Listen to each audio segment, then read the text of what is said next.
Soy Luis Ortega, empleado bancario, en la actividad gremial desde hace 34 años. Estoy colaborando, participando en el Comité Nacional de la Secretaría Gremial, y la idea de hablar antes de Mirta y de aprender de Mirta es contarle lo que estamos haciendo en el partido con la actividad gremial. Bueno, de lo formal, en primer lugar, el año pasado, el 23 de noviembre específicamente, hicimos la primera reunión nacional donde participaron compañeras y compañeros de distintas federaciones. Ahí inauguró la jornada el compañero Wiener. Tuvimos una capacitación con compañeros de la ONG del Taller de Estudios Laborales, que es una ONG que tiene también unos cuantos años capacitando trabajadores de distintas organizaciones gremiales pertenecientes a CGT o a CTA, y también con una labor en capacitación importante en Uruguay, donde trabajan mucho con la gente de AEBU, Sindicato Bancario. Nosotros estamos como Secretaría Gremial marchando el 20 de abril a una nueva reunión donde vamos a estar participando compañeros de las federaciones, 2 por federaciones, donde van a asistir en esta oportunidad puntualmente dirigentes gremiales o afiliados al sindicato. Hemos tenido una muy buena jornada en el campamento de enero, donde participaron compañeros del taller que se hizo de gremialismo, y bueno, más de uno debe haber estado, y fue realmente un taller muy interesante. Se trabajó ahí, se dividieron en grupos, y bueno, entendemos nosotros que se fueron con mucha alegría y con mucho entusiasmo en volver a repetir el taller. Para tomar dimensión, el taller del anteaño pasado hubo más de 30 compañeros. En esta oportunidad estamos hablando del enero de 2013, que hubo más de 100 compañeros jóvenes que participaron del taller. Nuestra expectativa en este año es que después de la reunión del 20 de abril empezar a trabajar por rama de actividad en lo que es el Frente Gremial del Partido Socialista. Tenemos expectativa de armar una mesa donde estén los docentes, pues hay muchos compañeros docentes del partido activando gremialmente, donde esté gente de comercio, de compañeros de la UOC y compañeros bancarios. Creemos que podemos volver a reeditar lo que en algún tiempo había en el partido, que eran agrupaciones a nivel local, provincial o a nivel nacional. Por último, comentarles que nuestra participación en el gremio bancario es en la seccional Rosario, donde venimos desde el año 94 con una agrupación que se llama Lista Naranja, una agrupación donde participan compañeros de distintas ideologías, de distintas pertenencias. Hace el año 94 que estamos en la seccional Rosario, y desde el año 2002 empezamos a participar en el Sindicato Nacional. Actualmente estamos ocupando, en mi caso, la Secretaría de Cultura a nivel nacional, y desde hace 3 años hemos empezado a capacitar con estos compañeros del Taller de Estudios Laborales en higiene y seguridad, hemos recorrido el país capacitando a más de 1000 dirigentes o delegados de oficina o integrantes de comisiones internas. Estamos en un gremio que se está recuperando, es un gremio que durante muchos años hubo una conducción verticalista donde todos saben estaba Zanora, que estuvo detenido, que sigue todavía el proceso, y este gremio en 3 años, para que tomemos nota, ha hecho más de 800 elecciones de comisiones internas en todo el país. En muchas de esas elecciones han participado las listas opositoras o que no acuerdan con el oficialismo. No ha habido ninguna impugnación. Se han recuperado comisiones internas que han sido históricamente opositoras. Se ha ganado la comisión interna del Banco Central, la comisión interna del Banco Nación, acá estoy hablando de Capital, y la comisión interna, últimamente la comisión interna del Banco Ciudad. Le hablaba de 800 elecciones y también en estos 3 años se han afiliado 18.000 nuevos bancarios al sindicato.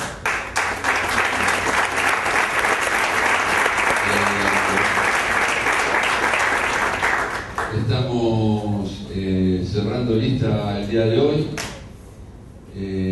Hay posibilidades de que haya 3 listas.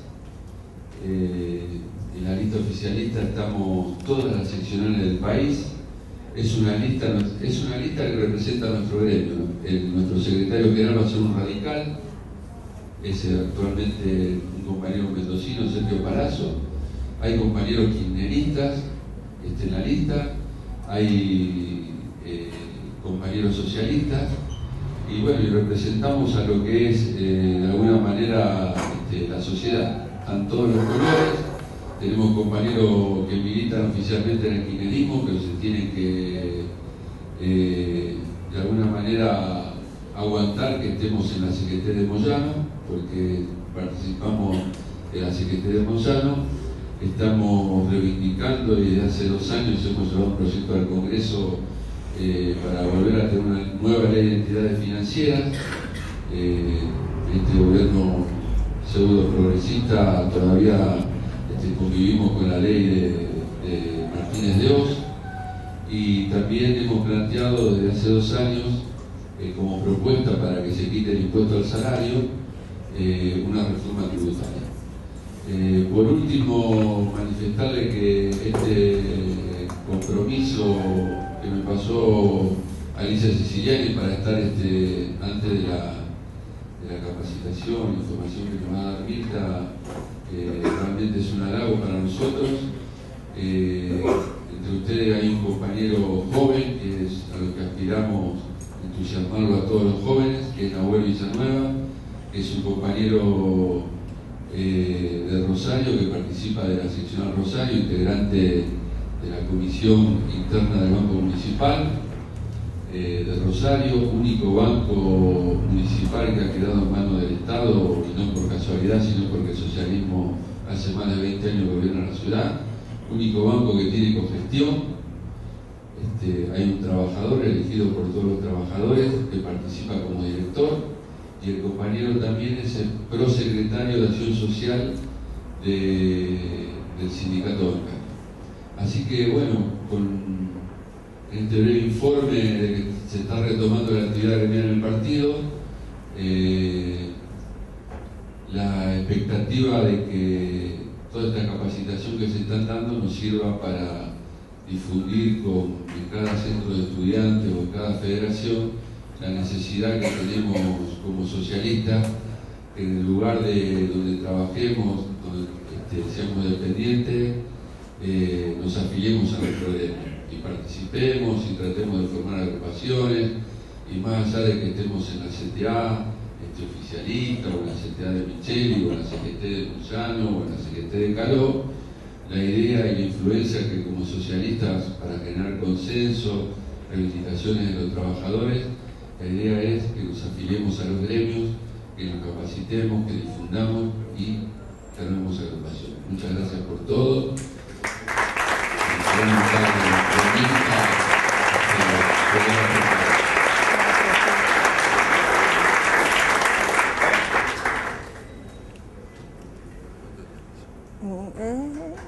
No, cada hora. Sí, sí. Gracias. ¿Se escucha? ¿Sí? No tengo idea. Bueno, buenos días. Yo soy Mirta Lobato, soy profesora en la Universidad de Buenos Aires. Y quiero contarles que mi área de investigación, y por eso estoy aquí en el día de hoy, tiene que ver con el mundo del trabajo.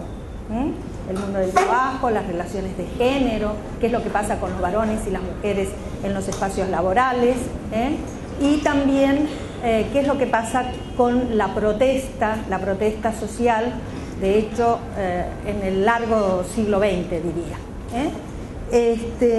También quiero agradecerles tanto a la hospitalidad del CEMUPRO y obviamente del Partido Socialista y a ustedes por estar acá.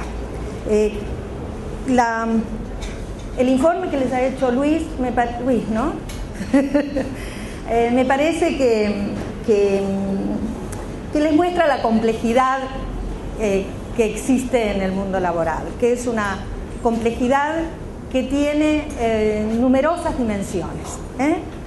Lo que vamos a ver nosotros en esta reunión, tanto a la mañana como a la tarde, es justamente la conformación de lo que sería el mundo del trabajo. Y fíjense que les digo mundo del trabajo, para que después podamos ver qué características tiene, qué cambios se produjeron, y qué derivaciones tiene la configuración de eso que llamamos mundo del trabajo.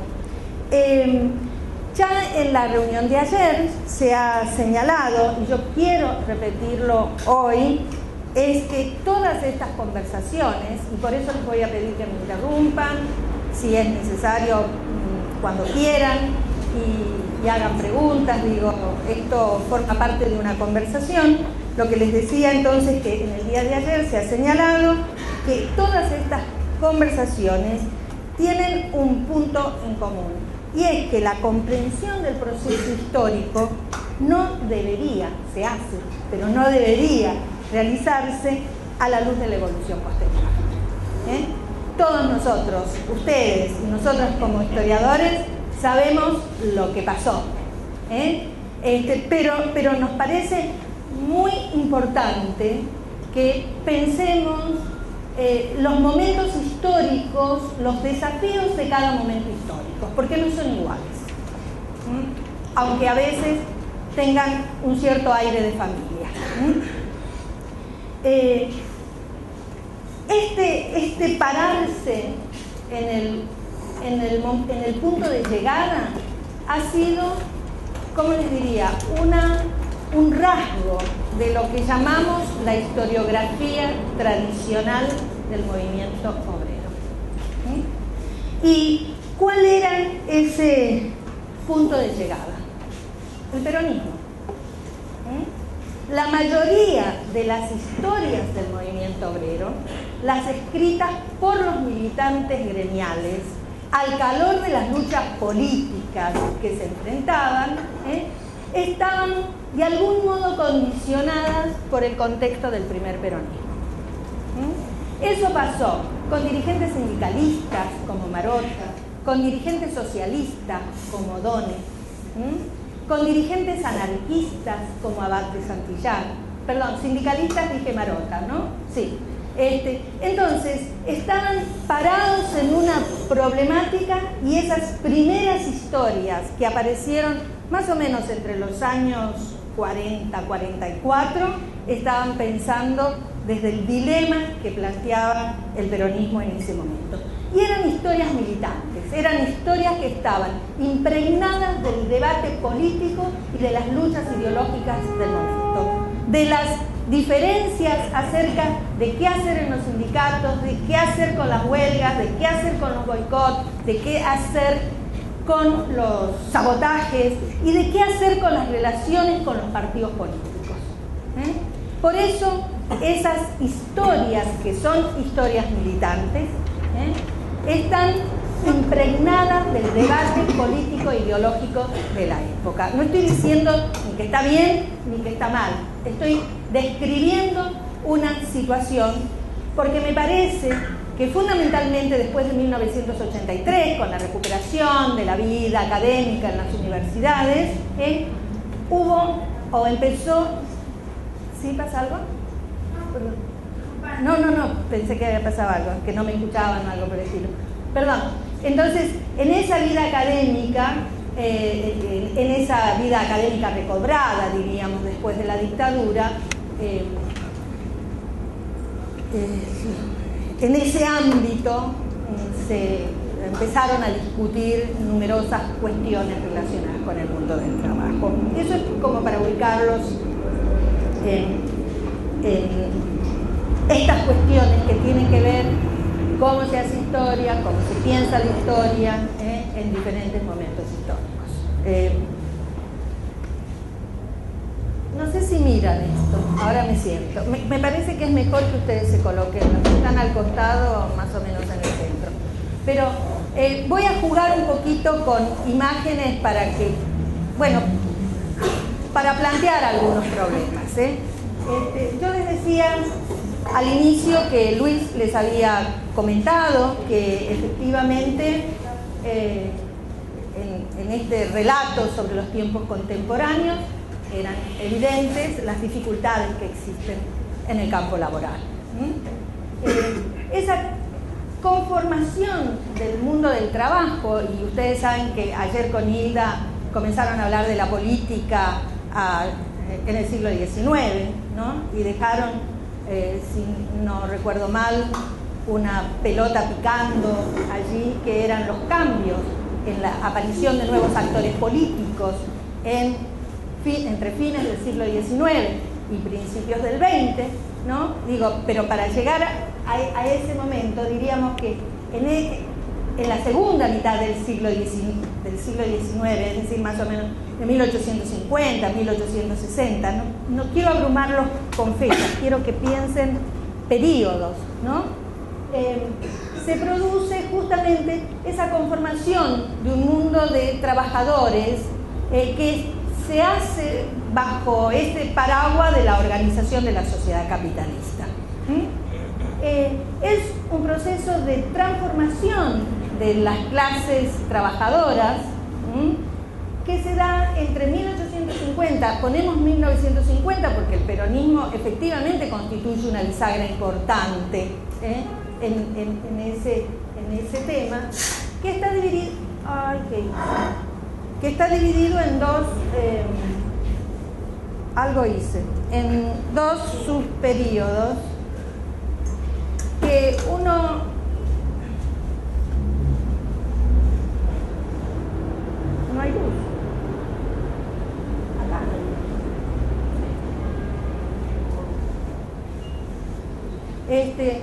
Sigo mientras tratan de arreglar en dos subperíodos, uno que va de 1850, que es, de nuevo les digo, una fecha imprecisa, hasta 1930, y ahí sí me parece que hay un punto importante porque es la conformación de la Confederación General del Trabajo, y es otros momentos que son de transformaciones, de transfiguraciones de ese mundo laboral, que va entre 1930 y 1950, con un corte importante en 1943, que es el momento en el que Perón, desde la Subsecretaría de Trabajo y Previsión, construye poder político que después se desparramará hasta el presente.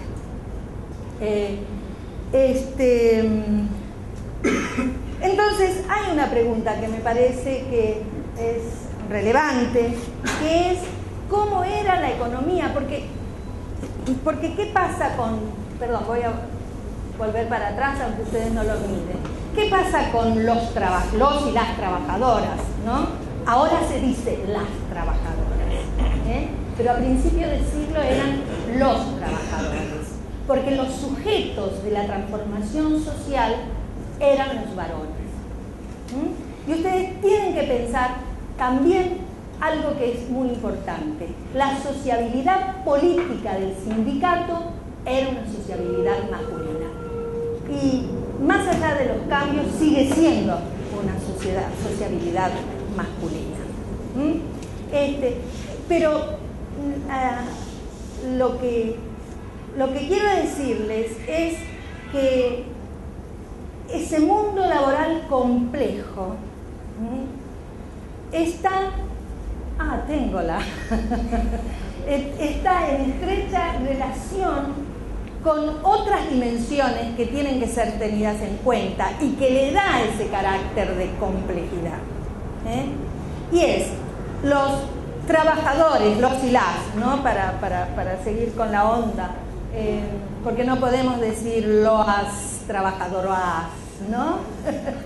¿Sí? Relación con otras clases sociales, las clases más acomodadas, las clases que están por debajo de quienes tienen un salario para vivir, las clases medias, aunque el mundo del trabajo incorpora las clases medias. Esto vamos a ver cómo las transformaciones de la década del 30 son ricas en la aparición de organizaciones gremiales de servicios de las que Luis forma parte como trabajador bancario.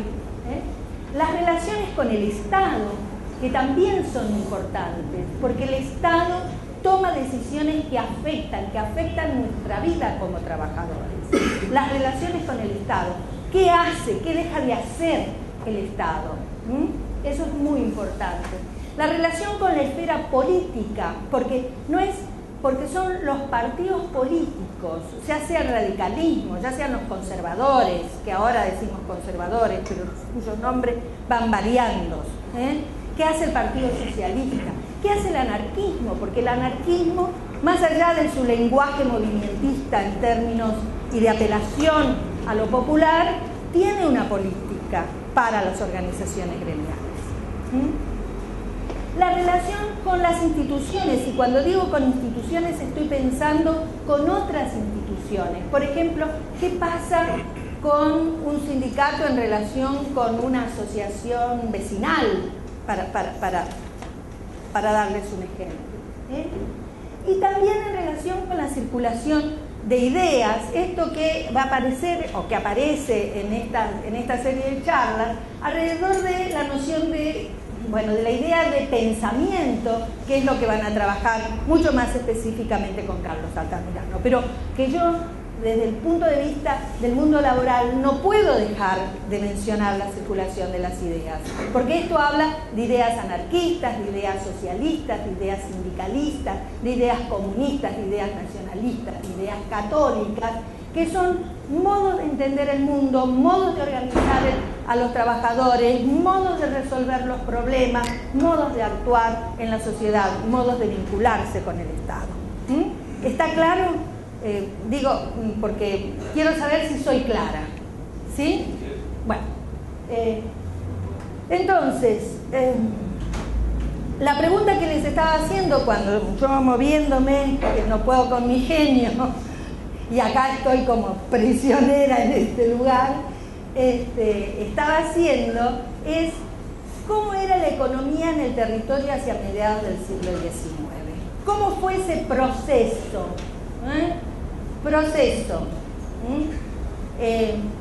Que finalmente permitió la visibilidad, diríamos,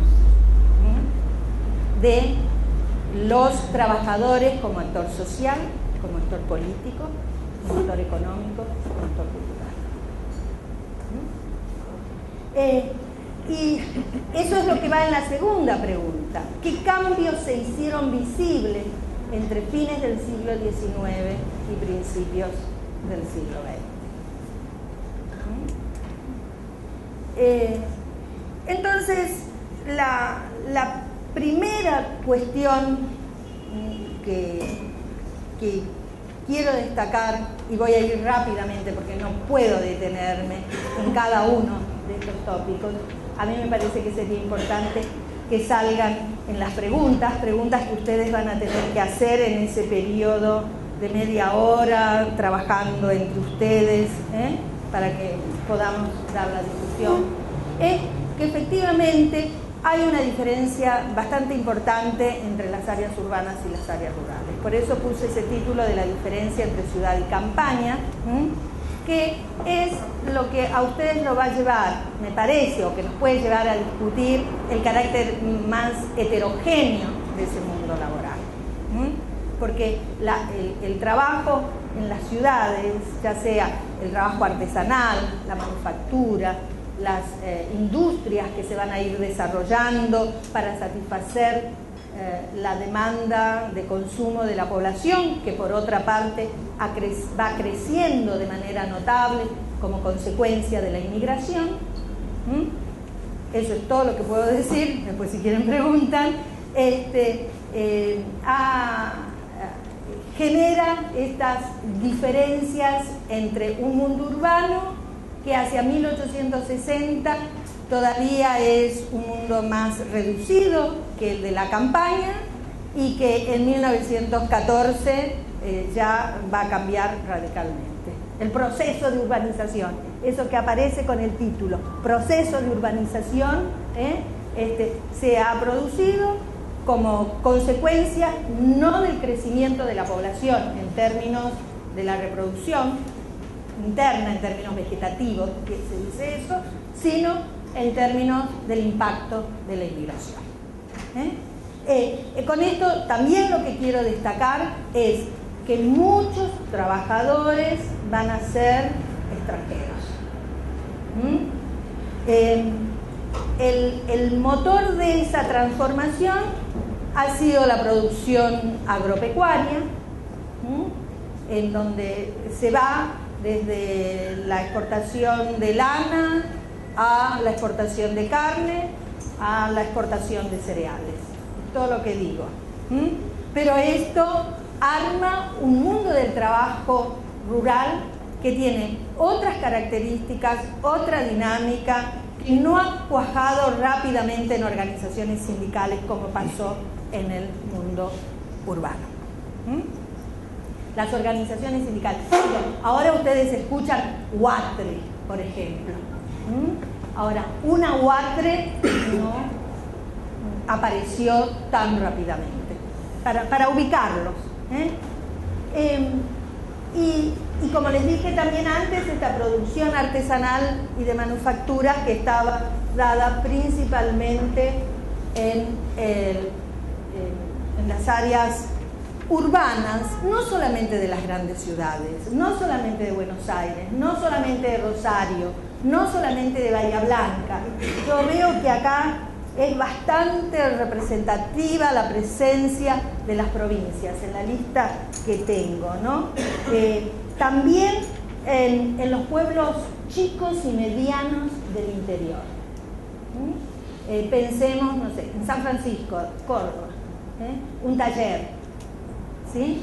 Es decir, que generalmente cuando se piensa en talleres y en algunas industrias se piensa en las grandes ciudades, pero también en los pueblos pequeños se van poblando de estas actividades de transformación o de algunas materias primas o de reparación de algunas maquinarias, por ejemplo las maquinarias agrícolas. Entonces, estas transformaciones, ¿no? Dan lugar a que muchas personas, trabajadores, ¿sí? Varones, mujeres, nativos, inmigrantes, mestizos, negros, hasta que desaparece, digamos, como marca racial, marca visible, la negritud, indios, y de diferentes edades, porque también hay una parte importante del trabajo infantil que forma ese mundo del trabajo. También hay trabajadores en los servicios, los trabajadores y en el transporte, los trabajadores portuarios, los trabajadores ferroviarios, los carreros a fines del siglo XIX, y cada uno en algún momento va a tener un rol importante. Por ejemplo, los ferroviarios van a ser importantes, como los portuarios, porque están en el corazón de la economía agroexportadora. Como ahora pueden ser los camioneros. Claro. ¿Sí? O como en algún momento fueron los metalúrgicos. Entonces, hay grupos de trabajadores que también aparecen como más importantes que otros. Más importantes en el sentido que tienen mayor capacidad de negociación, porque finalmente muchas veces es lo que está en la mesa. ¿Cómo se negocia el salario? ¿Cómo se negocian condiciones de trabajo? ¿Cómo se negocian libertades? ¿Cómo se negocian derechos? Ahora bien, en la segunda mitad del siglo XIX se dieron algunas cuestiones. Yo, como siempre, altero el orden. Esto es una marca, yo hago un esquema y después lo rompo de acuerdo a cómo me sale. Esto sería como en teatro cuando uno improvisa. ¿Sí? En la segunda mitad del siglo XIX hay otra cuestión que es importante, que está puesta ahí, que es la extensión de la idea de libertad. Libertad de circulación de las personas y libertad de contrato. Aparece esta noción que es una noción liberal, que existen libertades. ¿Y por qué estoy diciendo esto? Porque ustedes seguramente escucharon hablar de la ley de conchavos. Alguno debe haber escuchado hablar de la ley de conchavos. ¿Hay alguno que tiene alguna idea de qué es la ley de conchavos? Le decía la papeleta de conchavos. Muy bien. ¿Y qué significaba eso? Una serie de requisitos para poder conseguir trabajo. No, la papeleta de conchavo era un documento que implicaba que tenías trabajo. Pero ¿por qué era importante tener la papeleta de conchavo? Porque se penaba la vagancia, ¿no? Los vagos y los mal entretenidos, esos que aparecen en el Martín Fierro, que es el poema nacional, ¿no? Tenían dificultades para circular.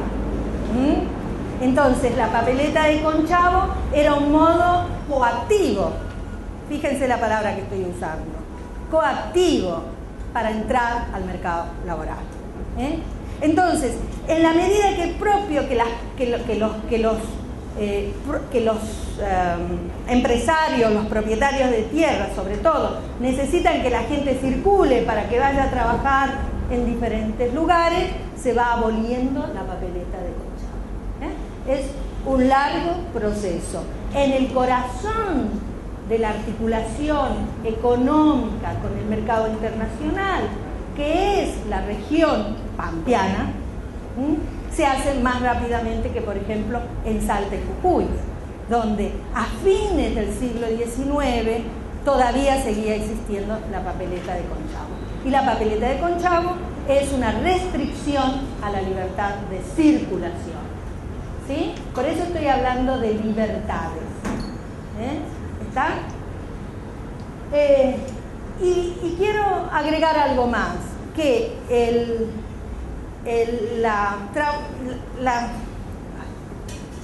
esperen que bobine. La transformación territorial en el plano de las comunicaciones, esto es la construcción de caminos, pero sobre todo la extensión de las vías férreas. Porque las vías férreas se extendieron en nuestro país en una magnitud increíble entre 1860 para el siglo 1914, que es cuando se estructura la red ferroviaria, también permite la circulación de las personas. Para el trabajador migrante, el trabajador que iba de una provincia a otra, por ejemplo, era muy importante hacerlo por ferrocarril. O sea que el ferrocarril no solo transportaba bienes, transportaba personas. Y esas personas eran esos trabajadores, ya los migrantes, no los permanentes, porque hay trabajadores permanentes y trabajadores temporales. Esos trabajadores que iban a las cosechas ya en el siglo XX de un lugar a otro.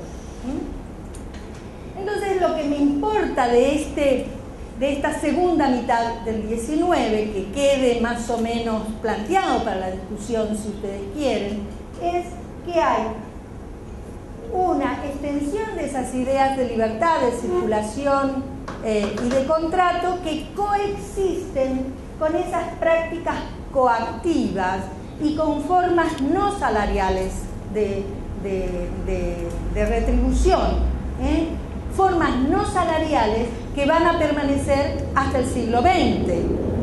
Esto es de pagarle con un vale, por ejemplo. ¿Sí? Son conocidas, sobre todo por las películas, la cuestión de lo que pasó en la Forestal, en el Chaco, santiagueño, chaqueño, norte santafesino, donde las empresas hacían lo que querían, ¿no? Hay muchos ingenios también.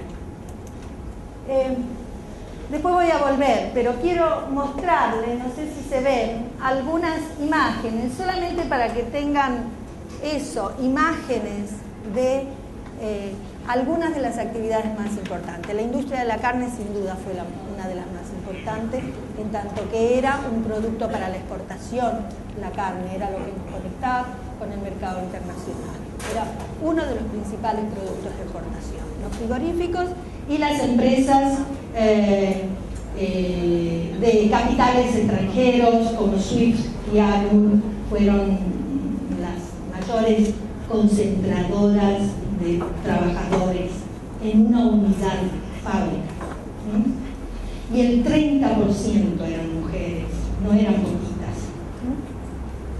Y ahí tienen un taller, es un taller en Santa Fe, pero que me parece también que es interesante para ver esa diferencia entre un taller donde se requieren unos conocimientos para la actividad que no necesariamente lo tenían los trabajadores de la carne.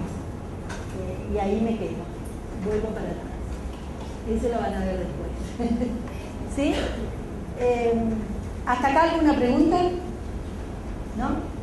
Sí. Sí, la idea de la esclavitud si todavía estaba en esa época, cuando dice formas no salariales de trabajo. Sí, pero no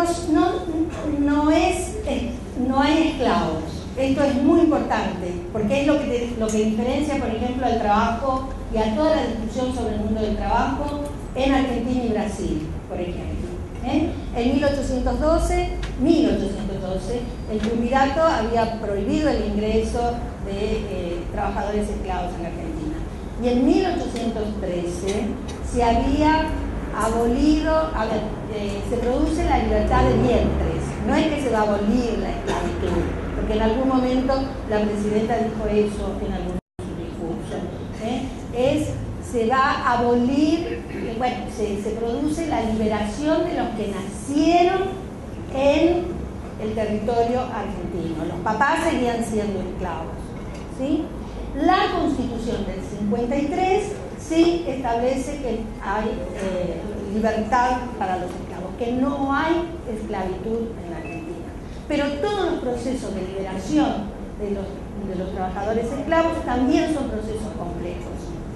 Porque, ¿qué quiero decir con esto? Que antes de esa norma constitucional que dice que no hay esclavos en la Argentina,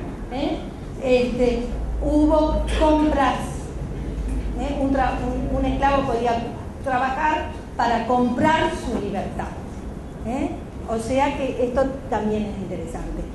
¿Desaparecieron los negros? Los negros en la Argentina? No. Los trabajadores y las sociedades negras fueron muy activas en 1870, en 1880, y eso también hay algunos estudios y hay alguna persona que esté particularmente interesada. Allá, sí. Sí, en las formas no salariales de retribución se puede poner la encomienda ahí. ¿Cómo? La encomienda. La encomienda es la encomienda es una forma de organización del trabajo del periodo colonial, en donde los indios, las poblaciones indígenas, eran entregadas a un español, a un encomendero, que organizaba el trabajo dentro de esa encomienda. La pregunta ahí es, ¿persiste la encomienda hacia fines del siglo XIX? O alguna de sus variables. ¿O alguna de sus variables? La encomienda como la encomienda clásica no, pero sí existe en cierta forma. Por ejemplo, que no son de encomenderos, pero que sí tienen que ver con el trabajo realizado para otro. Pero ustedes ahí también, las formas del trabajo en el periodo colonial son muy distintas, porque ahí está la encomienda, la mita, el yanaconazgo, que son esas formas de organización del trabajo en las unidades productivas que existían en el periodo colonial y que después ya para esta época prácticamente están desaparecidas.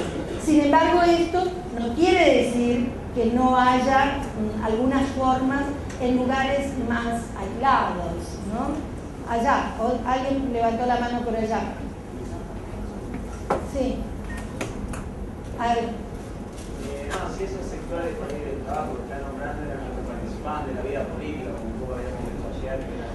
Estos sectores son los que participan de la vida política y me parece que con Hilda deben haber visto que todavía no están diferenciados. Serían como las clases plebeyas, ¿no? Como los sectores subalternos participando en la política. Lo que nosotros vamos a ver dentro de un ratito, cómo también estos trabajadores van a empezar a construir organizaciones, una identidad diferenciada, que ya nosotros podemos decir, bueno, miren, en el siglo XX los trabajadores constituyen un grupo social, tienen organizaciones gremiales, tienen prácticas políticas y sindicales, y esto ya cambia el panorama relacionado con esa pregunta.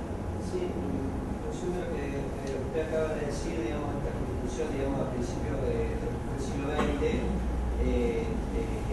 ya había una actividad sindical, digamos, trabajo. Yo quería saber si podría usted desarrollar un poco el aporte que realizaron los socialistas y los anarquistas que vinieron de Alemania, de Italia. Sí, dame unos 10 minutos.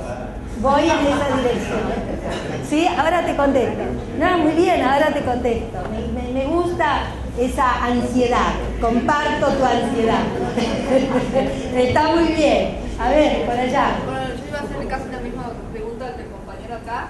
El tema de las altas, por ejemplo, bueno, Salta hasta el siglo XIX se usó mucho el tema del encomienda y la por eso la respuesta vuelve a ser la misma. En algunos lugares de Salta, en algunos lugares de Jujuy, por ejemplo, ustedes van a encontrar hasta, yo diría, bueno, pero no tiene la misma forma. Es como cuando se dice hoy hay trabajo esclavo. No es trabajo esclavo, es trabajo análogo al esclavo. Es un matiz de la palabra, pero no es tan matiz, porque la esclavitud y como el vasallaje implicaban ciertas cuestiones que hoy no pueden darse, porque de algún modo están amparados por la ley, ¿no? A mí me parece que la ley, el derecho de los trabajadores, significa un cambio sustantivo, de tal modo que nosotros, todos los trabajadores, por cierto que hay personas que están en situación de mayor desventaja, no se me escapa eso, ¿no? Pero todos los trabajadores y las trabajadoras tienen el amparo de la ley. Que la ley no se cumpla es otra discusión, que debería darse también, ¿sí? Entonces, por eso, perdón, voy a volver hacia atrás. ¿Ven que yo puse heterogeneidad de experiencias? esa heterogeneidad de experiencias tiene que ver con todo lo que estamos hablando en este momento. Más las nuevas experiencias en el trabajo asalariado en las estancias de cualquier tipo y en las fábricas y talleres de las ciudades grandes y de las ciudades pequeñas. ¿Sí? Entonces, también aquí voy a ir rápido porque justamente yo quiero terminar en la mañana con la pregunta que hizo el compañero.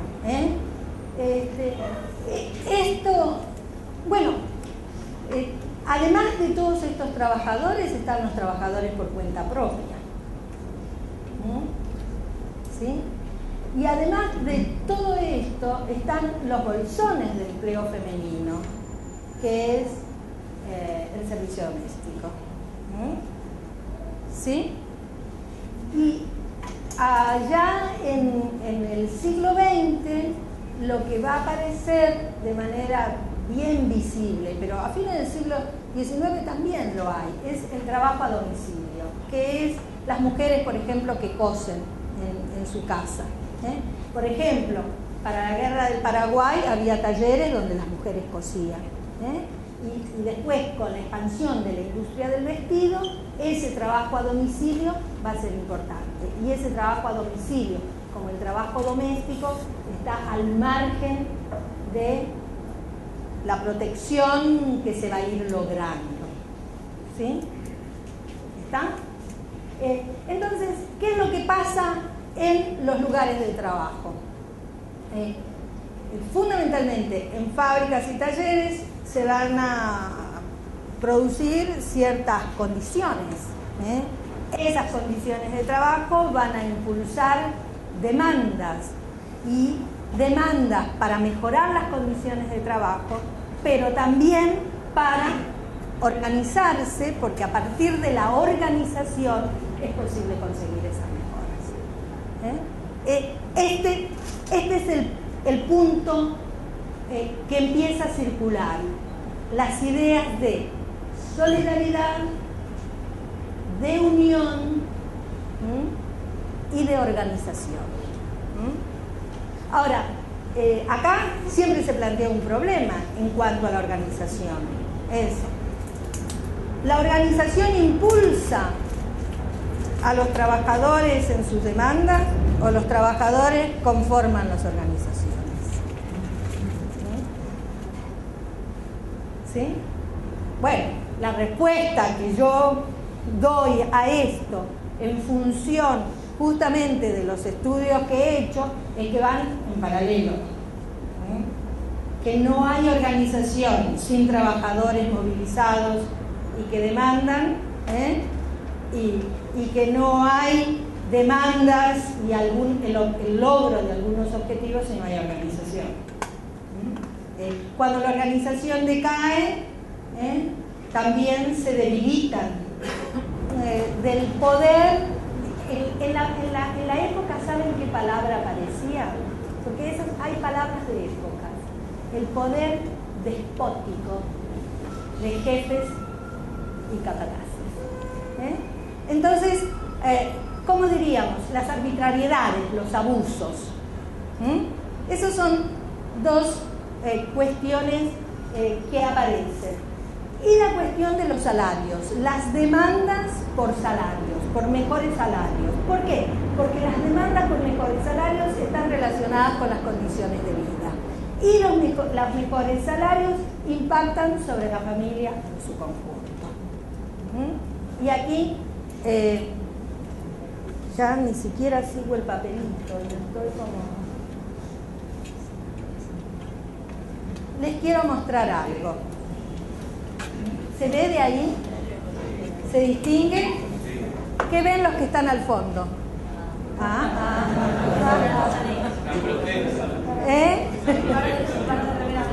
A ver. Una protesta. ¿En dónde? ¿Cómo sabe? No. Tendría que haberla puesto sin título. Fallo. Está en Buenos Aires, muy bien, rápido. Pero, ¿qué ves? Gente de boina, con camisa blanca. Ven una camisa blanca. ¿Pueden distinguir algo más? Los que están adelante. Un chico. Niños. Niños. Y unos adultos. Y acá, ay, tengo miedo de moverme. Y acá, mujeres. ¿Y qué dice el título para los que están atrás? Huelga de inquilinos. Huelga de inquilinos. Esto tiene que ver con mejoras en las condiciones de vida, el precio de los alquileres y con la relación de los salarios. Los salarios no son suficientes para pagar los alquileres. Es la única huelga de inquilinos. Después de eso se discuten las leyes de casas baratas. Sí. También sucedía que usaban el caso de alquileres, los horarios llegaban a los inquilinos como recibo, más o menos recién a los 4 meses de llegar a los contratos. Como tenían recibo, podían alojarlos sin ningún tipo de prueba. Exactamente. Eso fue una protección al inquilino porque no había ningún tipo de legislación que tenga un poco de pluralismo. Bien, y también el caso de la huelga de inquilinos fue muy interesante por los enfrentamientos entre anarquistas y socialistas sobre cómo seguir con la huelga. Después vuelvo sobre eso. ¿Algo? Esta sería la primera manifestación que vos detectás, digamos, los trabajadores así, no sé, por algo de clase.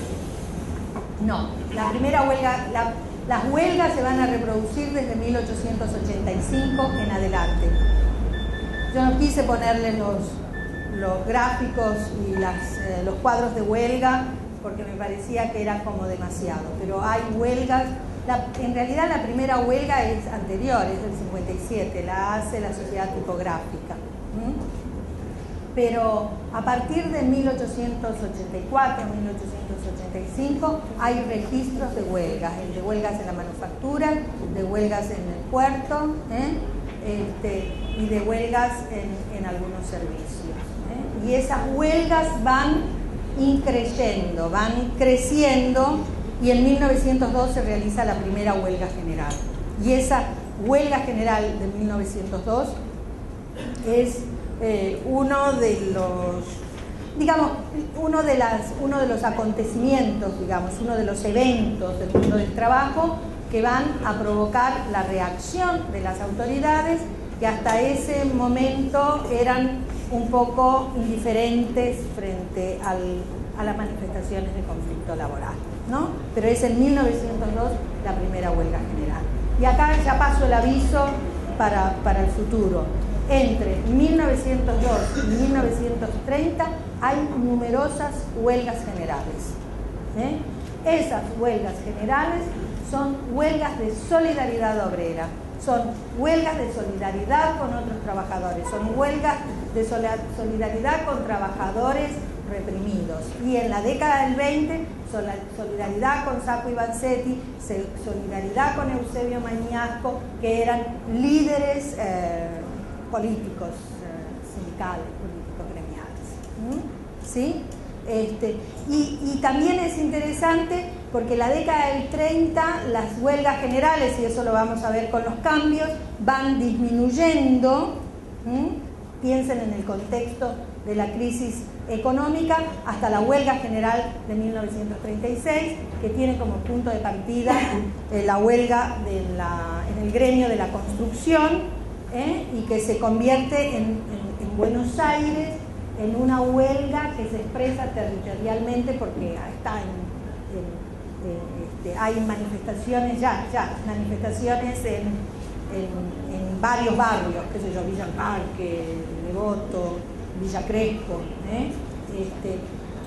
y entonces la huelga de la construcción, que había empezado en 1935, termina en una huelga general en 1936. Y perdón, en la época de Perón, en el diseño peronista, no hay huelgas generales. ¿Sí? ¿En qué año se empieza a conformar los gremios en Argentina? Bien, tengo que ir a los gremios, evidentemente.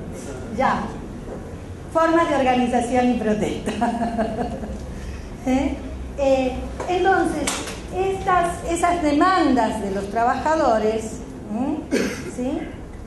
Fueron también cuajando, diríamos, en lo que se llaman las sociedades de resistencias y los gremios. Entonces, yo les dije en 1857, digamos, hacia la década del 60, por eso empecé ahí, se producen las primeras huelgas, que son las huelgas de los tipógrafos, y la organización de sus asociaciones gremiales. A partir de ese momento va a ser esporádica la emergencia de nuevas organizaciones gremiales hasta que después de la crisis económica de 1890 ese proceso de agremiación se acelera y aparecen los carreros, los estibadores, los trabajadores del puerto, es decir, que entre 1890, para dar una fecha, y 1910, para decir una que se me ocurre en este momento, ustedes van a tener la aparición de numerosas organizaciones gremiales. Y esto es común a la situación en diferentes países latinoamericanos. Esto pasa en Chile, esto pasa en Uruguay, esto pasa en Brasil, en las grandes ciudades. Y esas sociedades gremiales van a organizar sus periódicos. La prensa gremial, no solo la prensa política, digo, por ejemplo, La Vanguardia, digo, por ejemplo, La Protesta, pensando en el anarquismo, ¿no? La prensa gremial, la prensa que organizaban los trabajadores, va a jugar un papel importantísimo en la construcción de una identidad obrera. Yo quiero contarles, yo hice un trabajo sobre la prensa gremial en Buenos Aires y Montevideo. Y logré ver más de 300 periódicos gremiales entre 1890 y 1950. Es una enormidad. Y aún hoy sigo recogiendo un periódico gremial de Santiago del Estero, que ahí tiene 2 hojitas, un periódico gremial de La Pampa que tiene 1 hojita. Lo que pasa es que todo lo que está relacionado con los trabajadores, es decir, con los documentos que permiten estudiar a los trabajadores, son muy difíciles de encontrar. Se perdieron, no se guardaron, nos tiraron, lo que fuere. Podemos discutir si ustedes quieren sobre eso. Por lo tanto, es muy difícil encontrar esos periódicos gremiales. La propia CGT en su biblioteca tiene muy pocos periódicos gremiales. Entonces uno anda corriendo detrás de un dirigente sindical que tiene una hoja, detrás de un gremio que logró ponerlo debajo de tierra en la época de la dictadura, detrás de un señor que lo guardó de recuerdo porque ahí salió su nombre, o en Ámsterdam, para lo cual hay que tener plata, o en Brasil, en el archivo Leavenworth. Es decir, es muy complejo. Esto que yo les estoy contando, y no es que estoy haciendo, digamos, batiendo el parche, digo, es muy difícil trabajar sobre la historia laboral. Las fábricas no te dejan entrar en sus archivos.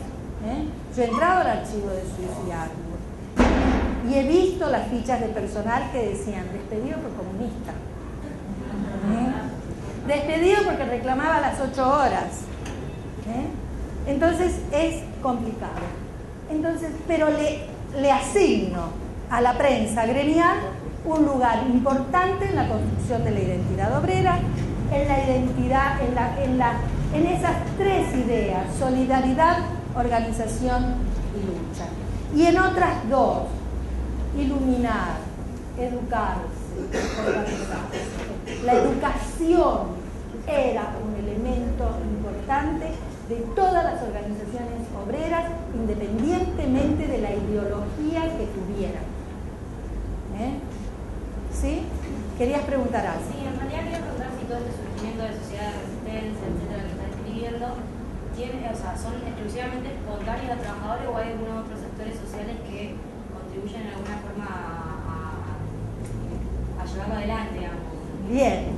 Siendo un poco la chica. Sí, a ver, hay una historiografía muy, también tradicional, que pone el acento en la presencia de las ideologías como factor de la organización obrera.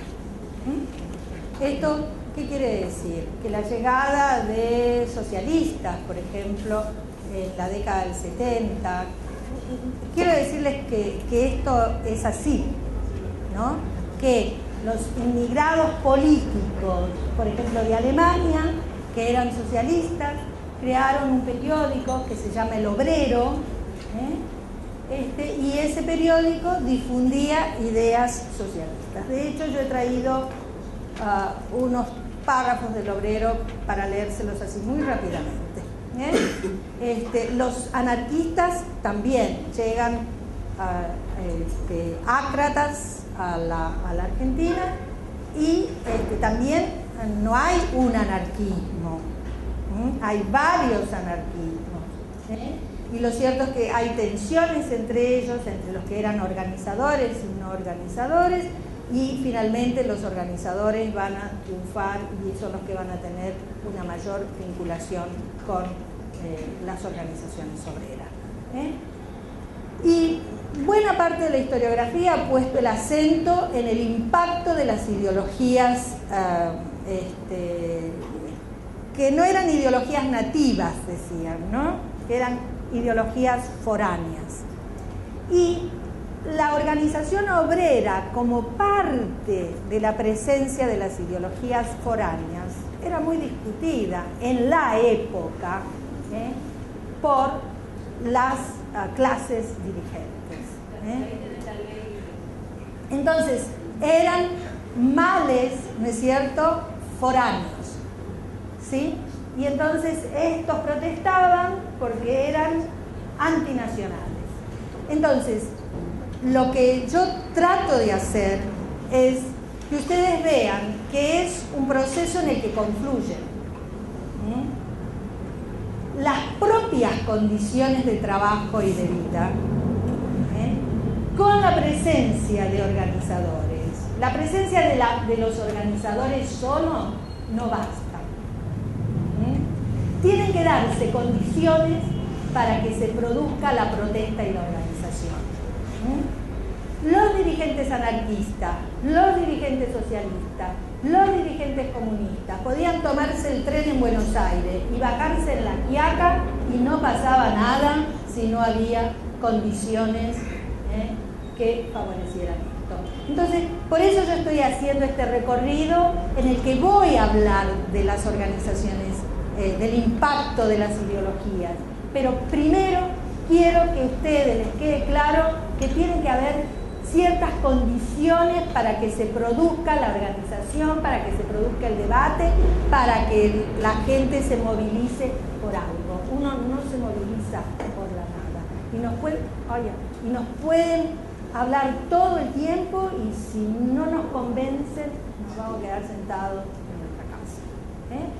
Y la prensa, esta prensa que yo les estoy mencionando, la prensa gremial, uno podía saber que ese sindicato era anarquista, que ese sindicato era socialista, que ese sindicato era comunista, por lo que la prensa gremial decía. ¿Y en dónde estaba el debate? En las formas de organización y lucha. Ahí estaba el debate. Es la huelga o la huelga general el camino. ¿Es el boicot o no el camino? ¿Es la unidad del movimiento obrero o cada uno mantenga su ideología? Lo que quiero plantear en este momento es que no había un camino predeterminado para la organización de los trabajadores. Los organizadores, los trabajadores participaban en esa organización. Y los resultados eran unos resultados que mostraban las diferencias de la organización. ¿Sí? Quedó, ¿sí? Y voy aclarando, voy caminando hacia lo que vos preguntabas. Y había una pregunta por acá. Sí, digamos, en ese contexto de la organización gremial, ¿cuál era el rol o cómo intervenía o actuaba el Estado para contrarrestar eso? Digamos, ¿cuál era la relación del Estado con los patrones? ¿Me dejás que llegue a este cuadro que lo ves ahí? Bien. Voy más rápido todavía.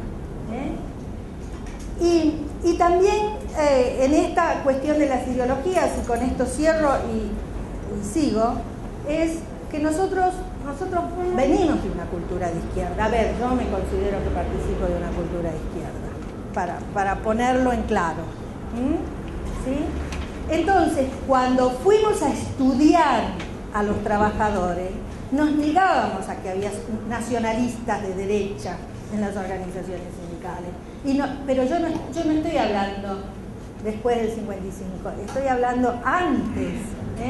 Y negábamos de la presencia de los católicos, aunque sabíamos que después del Rerum Novarum del Papa a fines del siglo XIX se habían organizado los círculos de obreros católicos.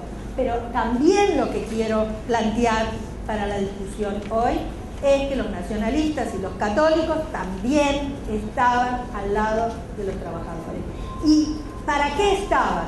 Para erradicar las ideologías foráneas del movimiento obrero.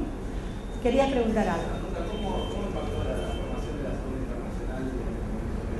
Internacional? Miren, ahí tengo dos preguntas. Por un lado, la del Estado, y por el otro, el de las organizaciones internacionales.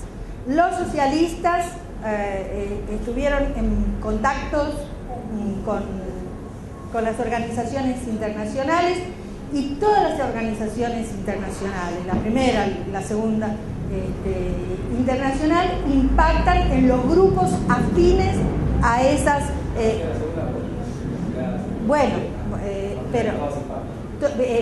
Pero es interesante porque, por ejemplo, el 1 de mayo, el establecimiento del 1 de mayo y todos esos, digamos, tienen estrecha relación, de tal manera que uno puede estudiar los archivos de las organizaciones internacionales de trabajadores y encontrar información de la sección argentina, la sección Buenos Aires.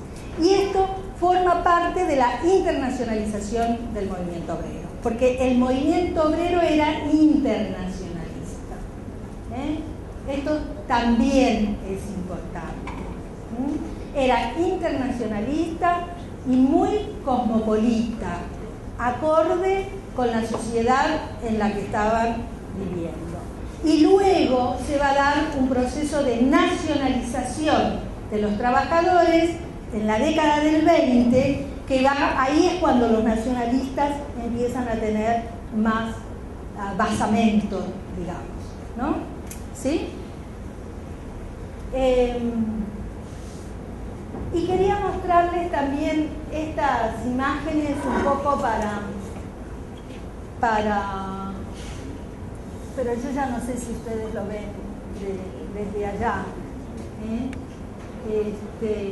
¿Se ve algo? Esto es, estas son las historias sin palabras que aparecían en la prensa. Bien, gracias. Historias sin palabras que aparecen en la prensa. Fíjense, historias sin palabras. El poder de la imagen para educar, porque no todos los trabajadores sabían leer. ¿Sí?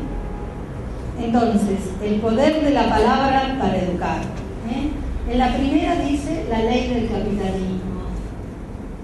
Y si ustedes ven, es un trabajador que lleva encima a todos los gordos burgueses explotadores. Porque así aparecían en la prensa. No son mis palabras, aunque podría decirlas. No, son las palabras de la prensa. Siempre el explotador es un gordo que tiene unos anillos grandotes. Así que los dirigentes sindicales no deberían usar anillos grandotes. ¿Sí?